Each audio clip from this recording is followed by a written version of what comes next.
All right, so what's up, guys? Now, woke up at about 7 a.m. Did some stuff around the house to prep for Thanksgiving, and at about 11 o'clock, checked my phone, and I was like, "Oh shit!" Totally forgot One Piece was supposed to come out. So then I was like, "Okay, let me go and check manga stream. Manga stream, the chapter was out."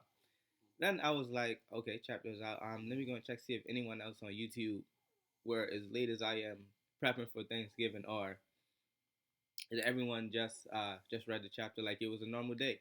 Went on YouTube and sure enough, everyone just did a review and read the chapter like it was a normal day. Don't know why, but either ways, enough about me. One Piece chapter 847.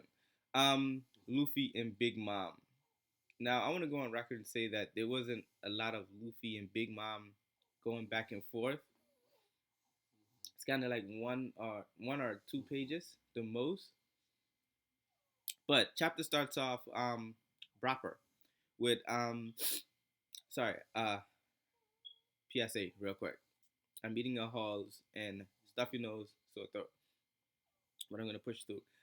Chopper is is in muscle form, chained up while watching Brule slowly stir a pot of stew and waiting for the right time to drop carrot inside. And apparently they're waiting on this stew to reach its perfection or its peak. And you guys remember the crocodile that almost ate Luffy and company a couple chapters ago. Well, he is here saying that he doesn't eat humans, but he's ready to try mink. Think about this for a sec. When he almost ate Luffy, and then he was like, "Oh, okay, it's a human," he continued about his way, as if he wasn't a part of Brule Big Mom's scheme to keep Luffy those there. And now he's with Brule trying to eat them in the mirror world. Shit is crazy. So that means he was a part of Brule's plan all of this time, basically deceiving us. But either ways, at the end of a couple pages of Chopper, we see that he soon and he has a plan to return to his normal base form and escape the chains. And he says that he has enough energy to do another monster point.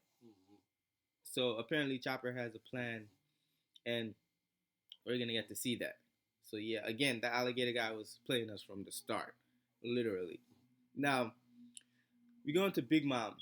Big Mom in German 66. Apparently, I think this is the meeting before the Tea Party, or I think it's the same day.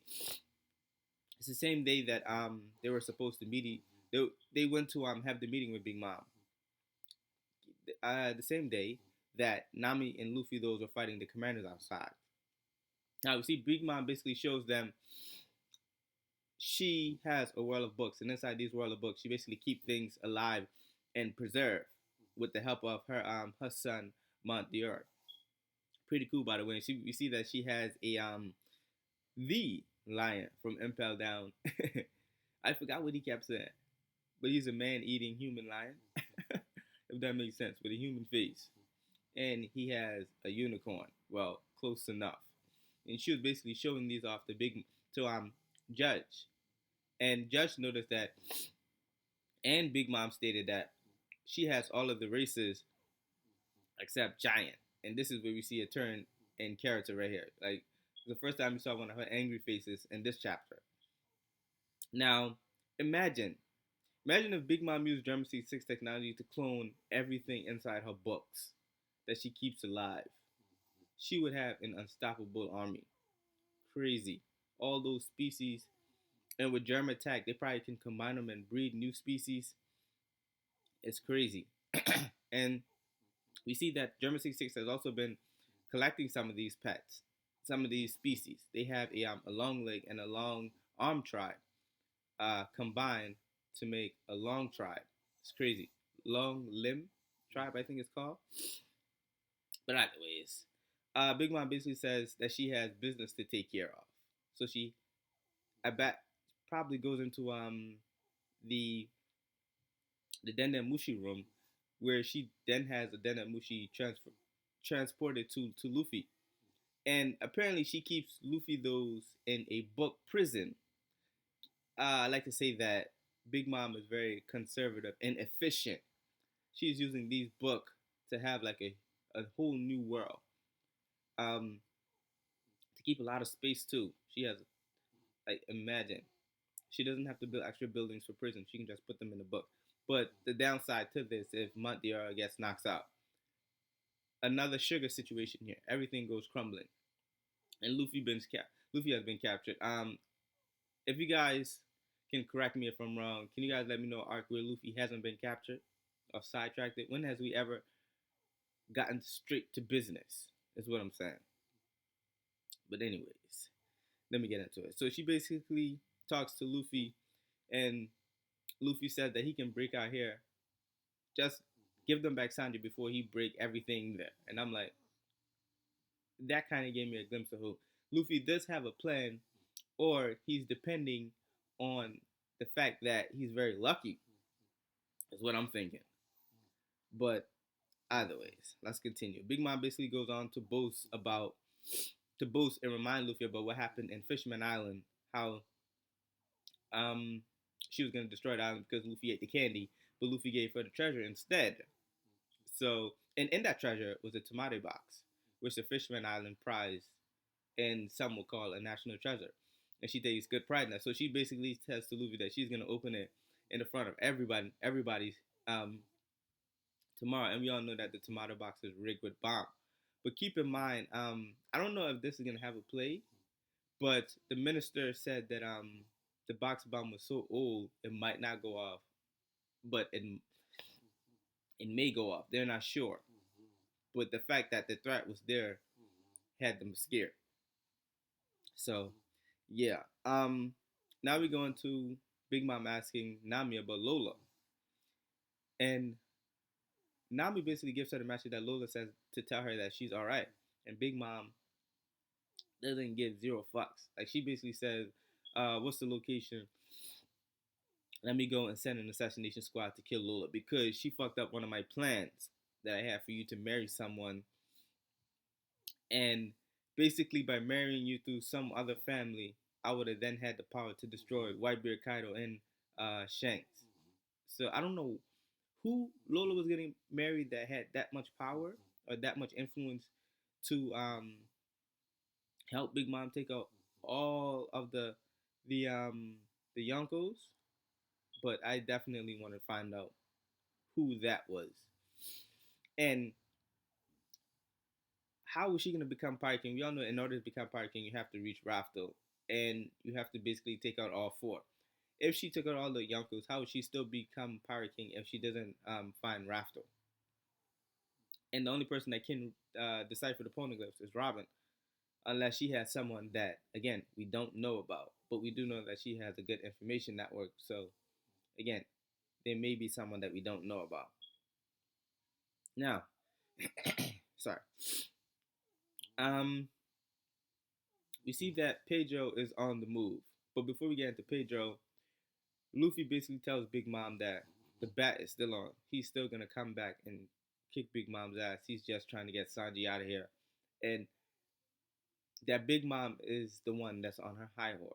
And she tells Luffy though that, listen, if everything goes smooth, you guys will be released. But until then, you're gonna be held here. And I know something is gonna happen. But they do have guards guarding the prison book. So, but I do think something's gonna happen. And again, where's Jinbei? Hashtag where's Jinbei? Now, Pedro is on the move, and Brook is on the move as well. It looks like Pedro is going to be the outer distraction, while Brook is on the inside trying to get the poneglyph. We see Tamago heads out to pursue Pedro since they got the infiltration notice, and Brook is at the door of the maybe the room where the poneglyph is, the safe room. But either ways, we didn't see Smoothie. Maybe Smoothie stayed behind to protect the poneglyph, which is smart. Keep the most powerful force at what needs to be protected and which is priority one, while Tamago go after them. So I don't know how Brook is gonna get past them. Now, we got a glimpse of Sanji basically saying that listen guys, if everything goes good, just don't do anything to screw it up so that everything can go good. and that you guys can get off the island alive. And um, Sanji reminds me of a character that got infected by the ghost girl from Thriller Bark, where she sent ghosts through you, and it basically just takes all the happiness from you, just leaves you sad. He reminds me of that, of as if she was the guy hit by the girl right now. That's what he reminds me of. And Big Mom has gotten mad like all throughout this chapter. Happy mad, happy mad, happy mad. And she still refused to deal with things personally. That what I would do. It's if that was me in that situation, I'd definitely deal with that personally. And yeah, Big Mom has yet to leave her throne. She even sent a Den and Mushi to Luffy. Like as if Luffy is no threat. Like he didn't defeat a commander. Like he didn't infiltrated the whole system, destroyed the seducing woods. Uh taking Jinbei. But listen, other than that, this is an okay chapter. Really enjoyable chapter. There's a lot of information, basically it. But I wanted more from Luffy and Big Mom. I was definitely waiting for more. But yeah, and I expected Big Mom to basically shun Lola. Basically, Lola rebelled, and we got note that Big Mom likes to use these type of marriages. Try to use these type of marriages to force other people's hands. She does have the underhand tactic of like forcing people to get married for her purposes only. And Nami and Luffy mentioned that Pudding is their friend, and Big Mom says, "Why would Pudding be friends with them?" Big question right there. But other than that, guys, let me know what you guys think of this chapter. Like if you did, dislike if you didn't. Happy Thanksgiving. Be safe on Black Friday. I was gonna go out and get a TV, but ended up coming Philly and had to cancel those plans. But other than that, let me know what you guys think, and please let me know who you think. If Pudding is lying or not. I still don't, still believe she's lying. But other than that, thanks for watching.